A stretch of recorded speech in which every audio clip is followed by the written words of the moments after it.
Your credit score isn't just a number, it's a story. And if you're just starting out, the choices you make right now can shape your financial life for years. Today, we re-decoding your first credit score and showing you exactly how to build it the smart way.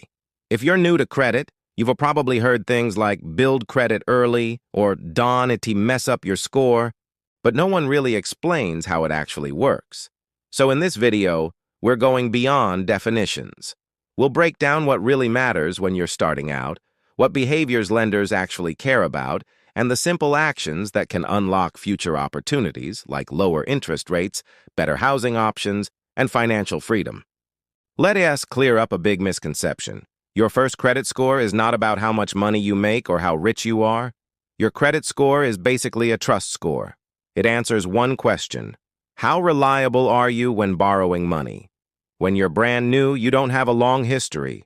That means every action carries more weight. A single missed payment early on can hurt more than it would years later.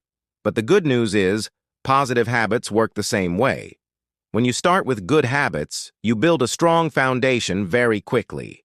It tells lenders you're a safe bet, even without a decade of history behind you. Think of it like this. Your first year of credit is like the pilot episode of your financial story. You want to make a great first impression. Instead of obsessing over the number, focus on the behaviors behind it. Here are the big ones. First, payment history. This is the most important factor, hands down. Paying on time, every single time, tells lenders you're dependable. Even one late payment can follow you for years, so set reminders on your phone or, even better, set up automatic payments. This is the golden rule of credit. Always pay on time. Next up is credit utilization. This sounds complicated, but it's simple. It's how much of your available credit you're actually using. Using credit doesn't mean maxing it out. If you have a $500 limit on your first card, you should try to keep your balance below $150, which is 30%. Low usage signals control, not desperation. It shows you don't need to live on borrowed money. You just use it as a tool. Then there's the length of your credit history. You can't rush time, but you can avoid closing your first account too early. That first credit card is your oldest line of credit, and the longer it stays open and active, the better it is for your score. The older your accounts are, the more stability you show. What about credit mix? You might think you need a car loan, a credit card, and a personal loan all at once to look good. Nope. In the beginning, you don't need every type of credit. One starter card or a small, manageable loan is more than enough. Lenders want to see you can handle one thing well before you start juggling multiple accounts. And finally, new credit applications. Applying for too many accounts at once can make you look risky. Every time you apply, it triggers what's called a hard inquiry on your report, and too many of those in a short period can temporarily lower your score.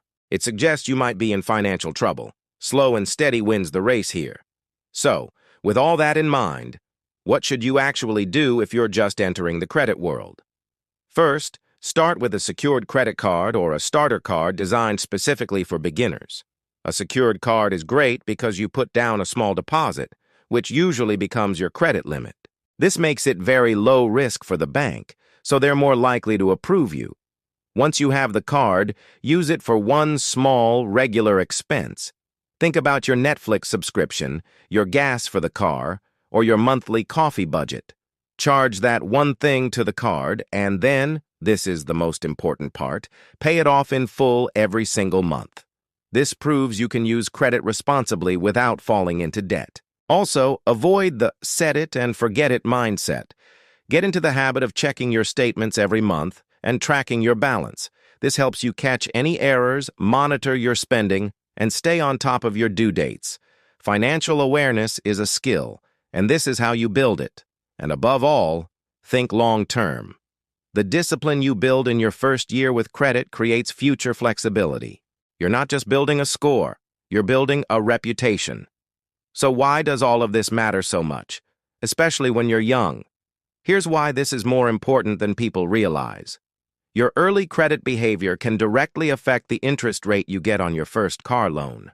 A good score can save you thousands of dollars over the life of the loan.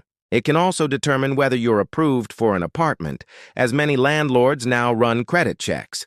In some places, it can even affect how much you pay for car insurance. Believe it or not, some employers also check credit reports as part of their background checks, especially for jobs in finance. Strong credit doesn't just save you money, it gives you options. It opens doors that might otherwise be closed.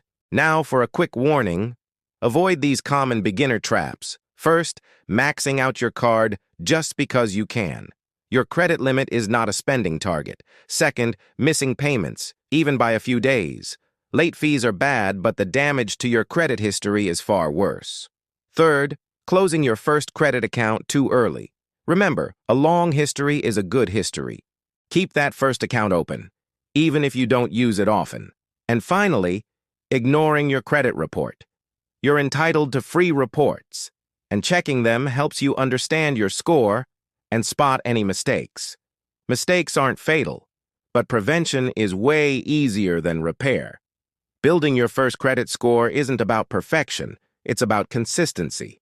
If you treat credit like a tool instead of free money, you'll build a foundation that supports your future instead of limiting it. You're setting the stage for all your major financial goals down the road.